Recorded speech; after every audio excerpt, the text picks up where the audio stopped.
A Capitol Police officer injured on January 6 recalls the chaos and carnage the House panel heard on Thursday night from U.S. Capitol Police officer Caroline Edwards, who it described as the first law enforcement officer to be injured in the January 6 riot.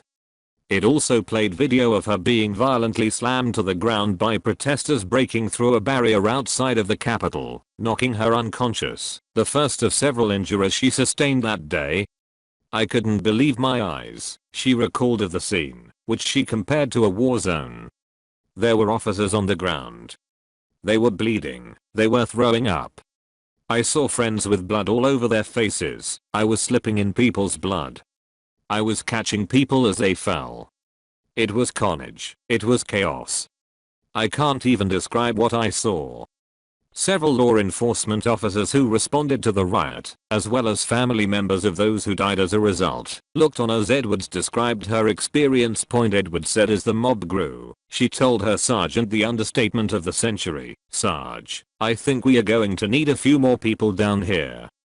The officers on that part of the Capitol grounds grabbed bike racks to try to keep the protesters at bay and buy time for more units to respond. As officers and protesters grappled over the bike racks, she remembers feeling one come on top of her head and pushing her backwards. Her foot caught on one of the concrete stairs behind her, and her chin hit the handrail, at which point she lost consciousness and her head hit the stairs. Edwards returned to duty after regaining consciousness, helping treat people who were injured, and decontaminating people who had been pepper sprayed. She eventually got back on the line on the Lower West Terrace, where she said Officer Brian Sicknick was behind her for roughly half an hour as they tried to hold protesters back. Sicknick died the following day of what DC's medical examiner ruled natural causes as a result of 2 strokes. His mother, Gladys Sicknick, was at the hearing and could be seen hugging other officers in attendance. "All of a sudden I see movement to the left of me, and I turned, and it was Officer Sicknick with his head in his hands. He was ghostly pale," Edwards said, adding that she knew something was wrong because people generally turned red, not white, after being pepper sprayed. "I looked back to see what hit him, what happened, and that's when I get sprayed in the eyes, as well," she said. Edwards said another officer began to take her away to be decontaminated, but they didn't get the chance because they were hit with tear gas. The committee also played a clip of that moment. Edwards could be seen at the end of the hearing embracing Sicknick's longtime partner Sandra Garza and telling her, "I'm sorry you had to see that." Earlier, the panel played a 10-minute long video that included new graphic footage from the Capitol that day, including provided by a documentarian who later testified. She suffered a traumatic brain injury in the riot. In her opening statement, Edwards described her dedication to her job of protecting elected officials and said her patriotism had never been called into question until that day. She recalled spending hours, including on weekends and holidays, in the baking sun and freezing snow, making it possible for lawmakers to do their jobs, and shedding blood, sweat, and tears defending the building during the riot.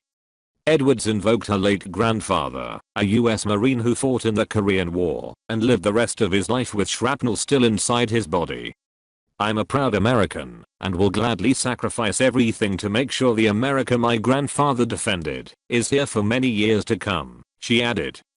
Edwards suffered a traumatic brain injury in the riot, which has prevented her from returning to the Capitol Police's first responder unit, the committee said.